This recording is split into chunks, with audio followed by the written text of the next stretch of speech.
And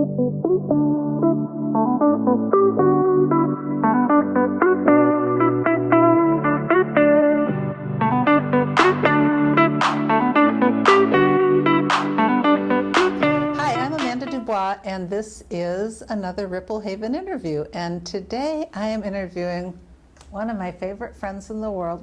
You are like one of my favorite people in the whole world, Michelle McClendon. Oh, I love you too. I love you too so much. Thank you for having me. Oh my gosh. So Michelle and I met about 10 years ago, I think.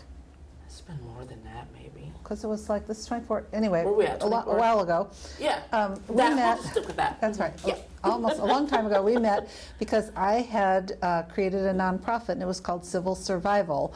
And that nonprofit was set up to teach people who had been in prison about how to change laws that would make life a better place for people who had come out of prison. And you came to one of the workshops. Absolutely. And the rest is history. So, and Michelle has a great life story, and she makes such a difference in the world. And the Ripple Haven series is all about people that are making a difference in the world, mostly women in our community who are changing lives in the community, and you are at the top of the list. So tell me, I'm just going to kind of start at the beginning. When we first met, you were working at Highline Community College, which is a local community college in the Seattle area, and you were in the what program? You were in the reentry program. Or you had created reentry, it. Yeah. You created a program. Let's start there. What program did you create? Let's start it, right. So again, thank you so much for having me. It's an honor to always be in your presence, and actually to have you in my life every day since the day we met has just been amazing, just blessed, and I'm so grateful. So thank you. Oh, I love you. So let's start a little bit about, I would say, barriers to me obtaining housing, transportation, employment. You were struggling, girl. You remember that? Yeah, it was really hard. A hot mess, okay? I wouldn't say that. I would say well, it was a not struggle. hot mess. I was a good mess. There you go. But some days I was just hot. Let's put it that way, Okay. right? I was just hot about the situation. So when you and I met, I was actually a student at Highline College. That's working. right. I was able, actually, let's talk about how I got to Highline. I had just gotten released from jail, and I had lost my apartment that I had because I was in jail and I couldn't afford to pay the rent, right, if you're in jail. And so with that being said, I had to participate in some classes and things that was assigned by the judge, right, part of my judgment and sentence, which did not allow me to really look for employment and things like that. So one day I went to go check in. But let's talk about that for a minute, because this Sure. is one of the frustrating things. You come out of jail or prison or wherever, and the goal is that you can get a job and be integrated into the community, but they make it impossible because you have to go to all these various programs, right? Absolutely, absolutely. So you talk about, if you have to go to anger management, which is a class I had to go to, and being very transparent in this space. Like I had to do a victims panel. Like there were so many requirements that I had to make. And so even when you talk about even trying to pay your fines, that would have taken up my weekdays and my weekends, right, to go and do what they call day crew, work crew, right? So that was very time consuming as well. And there was also still extra barriers to that because I was assigned to go do this work crew stuff in Tacoma. Well, at that time I was unsheltered, but I was in the area of Kent, between Kent and Federal Way, with no transportation. Which is like, what, for people who don't know, it's about 15 miles from Tacoma. Absolutely. 20, okay. So with that being said, I said, okay, well, I have a choice. I have some other things that I need to abide by, right? And if I want to stay out of court, stay out of jail, I need to get these things done. So I need to find a way to get there. So in the years before that, I was getting speeding tickets constantly, right? Like as a teen, youth learning how to drive, no one ever explained to me what a California stop was. That means you need to make a complete stop and not roll through the stop sign. I didn't know that at that time, nor did I care. I'm 18, I'm driving, right? So what happened is not knowing the reality of what unpaid tickets can lead to. Oh, geez. Later on in life, as someone coming from a poverty-stricken background, socioeconomic status is not good. dealing with mental health challenges and things like that. So I was like, well, these are tickets that I will never be able to afford to pay. I'm indigent. I'm receiving TANF. I'm on food stamps. There's no way I can do this. So what do you think I did? I took the chance to drive. I got to get there, right? Oh, God. And so driving with a suspended license and being arrested 17 times was just not the way to go.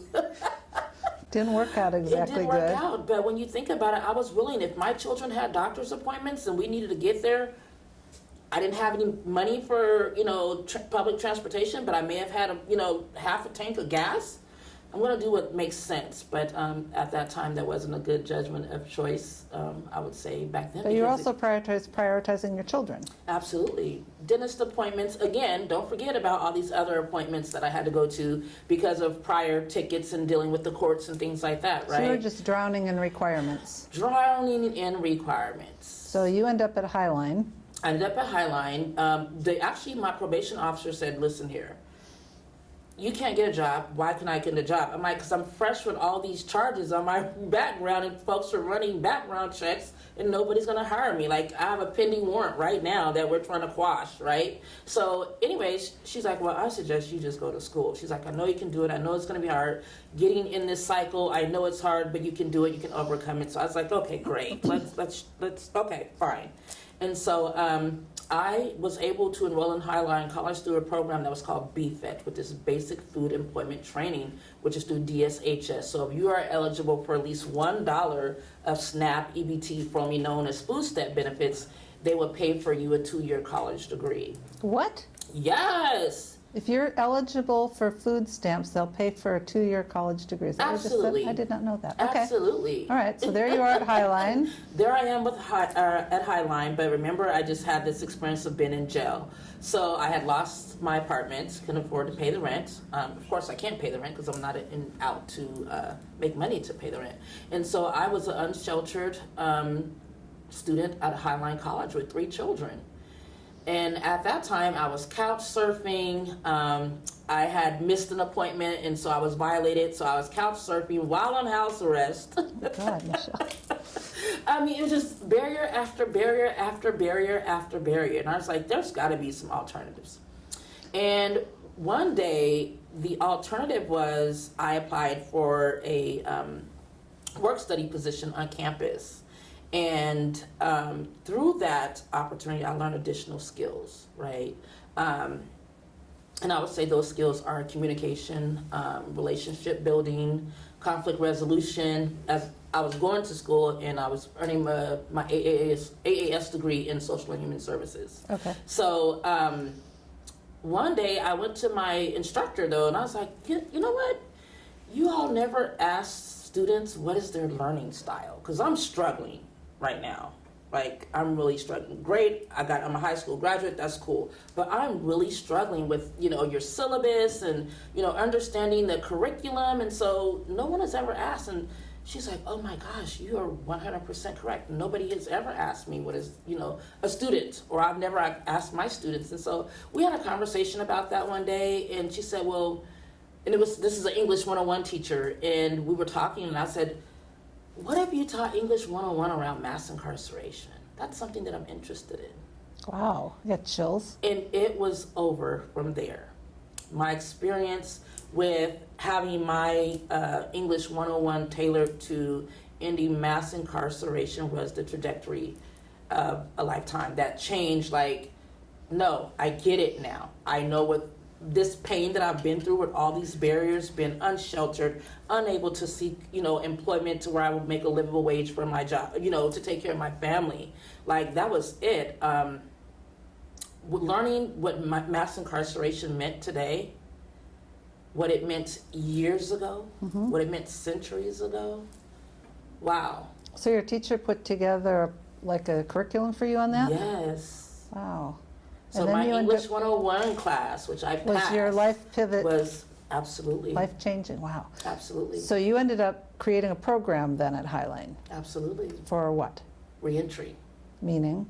folks who are reintegrating into society after incarceration. And you basically did that because of all the challenges that you had, and you wanted to make sure that other people didn't have to go through what you went through. Absolutely. One of the things that being on a college campus, just like I was a little bit older, right? But being on a college campus with, I would say adolescents, youth, and, it was different, right? And so I would just see like the different clubs and everything that they had. And I was like, they got all these amazing clubs where folks can come together and talk about all these things. They had the safe spaces, they had the Anapeasy Club. They had the, they had knitting. They had like everything. And I'm like, but they really don't have a place for someone like me, someone who can talk about my tickets, who can talk about how I'm going to pay my fines, because that is anxiety. Right. We have to think about all navigating these things just to stay out of jail, right? What if you fall behind on paying your probation? I was paying $35 a month just to be babysat by a probation officer.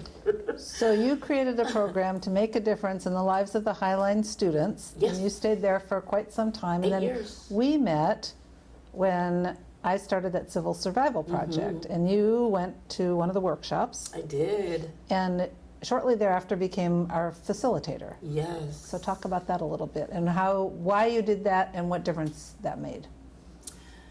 Wow. I'll tell you right now ahead of time, I don't want to get emotional, but when I think about everything that I've overcome again since the day you walked into my life, you were my lifeline, you were my hope. And that's the same way I looked at Civil Survival from the day I attended the workshop. That was a space where I said, it's not just me. There's more people here that's navigating the same things. It's just that I was never in a space before to talk about those things because it's embarrassing, right? There's all these judgments, labels, stigmas, so nobody wants to talk about their criminal history. But anywho, I attended a Civil Survival workshop and I was like, whoa. And I was introduced by a friend, an amazing friend, Ardell Shaw. He's like, hey. Who just got married this weekend. Congrats! I know, Ardell, right? Congrats! Go ahead. So Ardell brought you to the workshop. Yes, he brought me to the workshop and he was telling me a little bit about it. And then later on, he's like, hey, I'm working for Amanda. I'm helping folks register to vote. And I was like, you're doing what? And he's like, I'm helping folks register to vote. I'm got a tent out here. I'm hosting barbecues. I'm doing all this type of stuff. And then I was like, what? No way. And he's like, you want to, just volunteering at that time with him. And I was doing it. I was out. And what was amazing is the folks that I met while I was out in the community, volunteering, sharing my story. I mean, there were some times where, community members, we were able to laugh together, cry together about, what we had to overcome. So Civil Survival, yes. So what I realized is that I wasn't the only one. And I was in a space where nobody judged me. Nobody. They have this thing where you created. I've never heard this from your perspective. So What? This is really I understand from my perspective. So this is really cool. Nobody in that space. I think I've been to enough workshops where you see now I incorporate hugging because it's nice to know that we're not alone, right? It's nice to know that our voices are important and they deserve to be heard. And so with Civil Survival, I would say that was really when I understood what my calling was as far as a criminal justice advocate, a community member, even now what I currently do, working with folks with substance use disorders, mental health challenges, being unsheltered, because I have lived experience, right? So I can relate to that. But again, I think what we failed to one thing that I found out Civil Survival was it was companionship, right? It was a companionship-based model for me. It was like somebody's going to hold my hand through this. And so as it progressed and grew, it's like then you all had to end up with the legal team and just like all these amazing things started to happen. Well, and you became a facilitator. So Civil Survival is workshops where we bring people together who have been in prison. Correct. To figure out how you all can speak to policymakers like in our state capitol to make changes in the laws. And you became very involved in that. And then you started becoming our facilitator. So you were then up at the front of the room explaining to all of these people in your community how to change laws, how to organize. We practiced speaking to legislators, and you were running the show at that point. Yes. So what was that like for you to go from where you were to being at the front of the room with, maybe 50 or 75 people in there listening to you teach them about how to change laws. Let's go back really quick, and I'll be more than happy to talk about that. Is because I could not participate in civil survival the way I wanted to back then, because again, remember, I'm unsheltered, I'm navigating house arrest, all these different things, right? And so it was kind of hard to be involved the way I wanted to. But I started to attending the Game Changers, right? I put on my little paper that I had to turn in weekly to the folks that was monitoring my EHD, my electronic home monitor detention. So I would turn in, hey, I'm going to this workshop. They're getting out the house too, so thank you, civil survival. But being there in that space and being educated about rights that I never knew were mine. Girl. I mean, whoa. Really? Being educated about rights that I never knew were mine. When it came down to learning what to do for me, somebody who has no driver's license, and you hit a pole, what to know your rights in an accident. Know your rights when it comes to renting an apartment, right? And it was these books that you wrote. I know, right? Yeah. Did you read them? Yes. Oh my God, that's so cute. I had to. I still have them all. Oh. We got purple, blue, yellow, Red. and red. Yeah, Right. I still have them all. Oh, that's so cute. But with civil survival, let's just remember though, going back to how I became the facilitator and was running a game changer group at Highline College, which was students. Right. When I remember when I started the group, it was students that were identified as reentry. Right. And so, but going back to I wasn't able to do much with civil survival because I was unsheltered. However, I'll tell you this. One day I was talking to you and I said, hey, I would love to do all these things. I called you, I was in tears. I'm going from hotel to hotel. I'm out of money. You're like, Michelle, I said, I found this amazing house and I can afford the rent every month, but I just don't have the money to get in there. They want a higher deposit. And I told you about it, and we made a deal. You said, hey, you get this thing done, and the money's yours. And that was the turning point for you in some ways, right? Because then you got into a house. Stability was all I needed. Was a chance. And it was just that one little thing. That one little thing. Wow. But you were I had persistent. everything else, Well, you right? were I was going to persistent. school every day. Right. And you were persistent at making sure that you got Absolutely. that taken care of. But for a lot of people, that's just that one little thing that's just too far out of reach, right? Right. Absolutely. Absolutely. So that's why I would always say that